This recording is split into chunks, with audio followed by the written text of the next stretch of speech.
Bonjour à tous, je suis de l'équipe technique M2Asoft. Aujourd'hui, je vais vous présenter notre solution SimpleIS dédiée pour le traitement de l'alias fiscal et la génération du fichier EDI exigé par la Direction générale des impôts. Avant de commencer, je vous invite à nous contacter via notre site web www.m2asoft.com si vous avez besoin d'un complément d'information. Donc là, je vais commencer par lancer l'application. La première interface liste l'ensemble des sociétés. Donc je peux créer une nouvelle en cliquant sur Nouveau.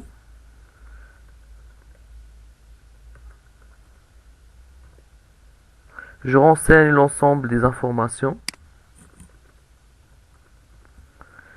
Et je crée un mot de passe pour ouvrir dorénavant le dossier. Je clique sur Enregistrer.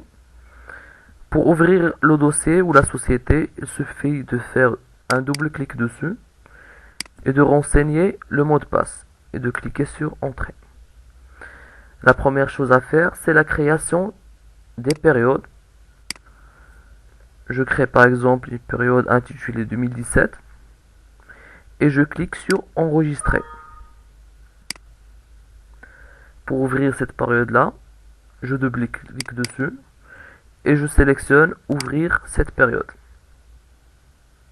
La première étape consiste à importer les deux balances, la balance de l'exercice N-1 et de l'exercice N-, et l'exercice N.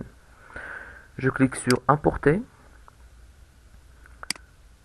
Donc je sélectionne comme format Excel le fichier, je valide la feuille et je fais la correspondance entre les colonnes exigées par la DGI et ce que j'ai au niveau de mon fichier Excel.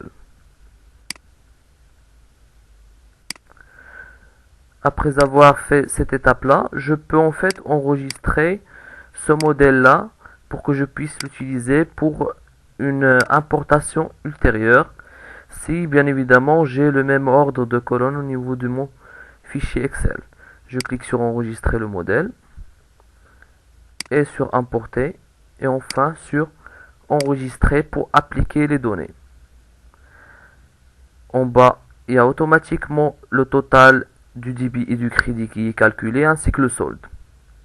Je passe donc à la balance N de la même façon. Par contre, cette fois-ci, je peux utiliser le modèle que je viens de créer, le modèle d'importation. Comme ça, je ne vais pas refaire le cliquer-glisser pour faire la correspondance. Je sélectionne un modèle, je clique sur Importer et enfin sur Enregistrer. Après avoir importé la balance N-1 et la balance N, automatiquement l'alias fiscal ou l'ensemble des tableaux est calculé. Il y a des tableaux qui sont calculés automatiquement. Il y a des tableaux que je dois importer. Il y a des tableaux que je peux renseigner manuellement.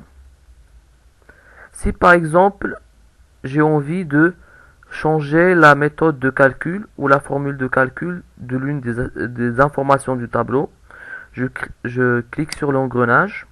Ça m'affiche la méthode de calcul standard. Je peux la changer.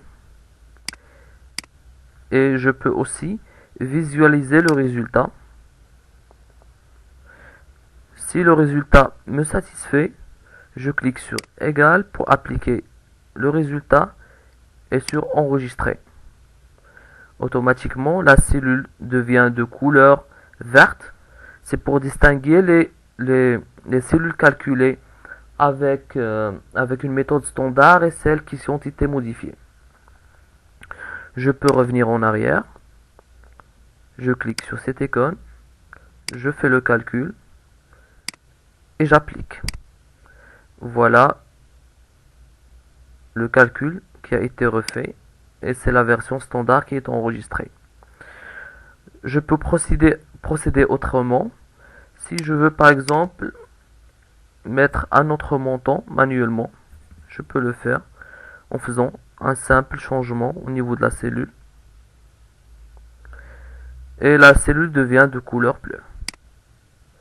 Je peux aussi revenir en arrière vers la méthode de calcul standard. J'ai la possibilité d'exporter mon tableau en PDF.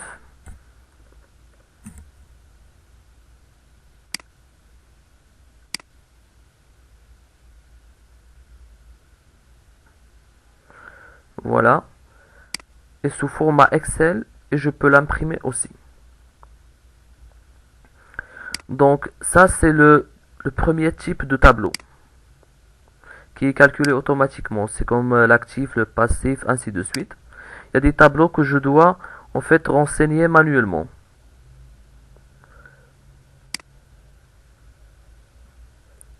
Je peux le faire de la même façon. J'entre le montant. Voilà. Il y a des tableaux que je dois importer. Je clique sur importer. Je sélectionne le fichier Excel. Je clique sur ouvrir. Je fais la correspondance entre les colonnes.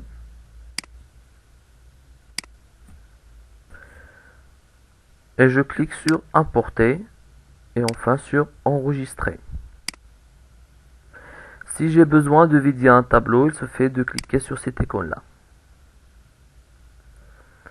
La dernière étape consiste à la vérification de l'alias en lançant un test de cohérence. Ça m'affiche la description du test, les valeurs et l'écart, s'il y a bien évidemment. Comme ça, je peux rectifier et procéder à la génération du fichier EDI. Le fichier EDI est enregistré au niveau de ce chemin-là, que je peux changer en cliquant ici et en sélectionnant un autre dossier. Je clique sur enregistrer et voilà le fichier EDI qui a été généré. C'est ce fichier-là que je dois importer au niveau du site de la Direction Générale des Impôts. Donc je ferme la société. Donc comme je vous ai dit précédemment, si vous avez besoin d'un complément d'information, vous pouvez nous contacter au 05 22 27 00 33. Je vous remercie donc et je vous dis à une prochaine vidéo.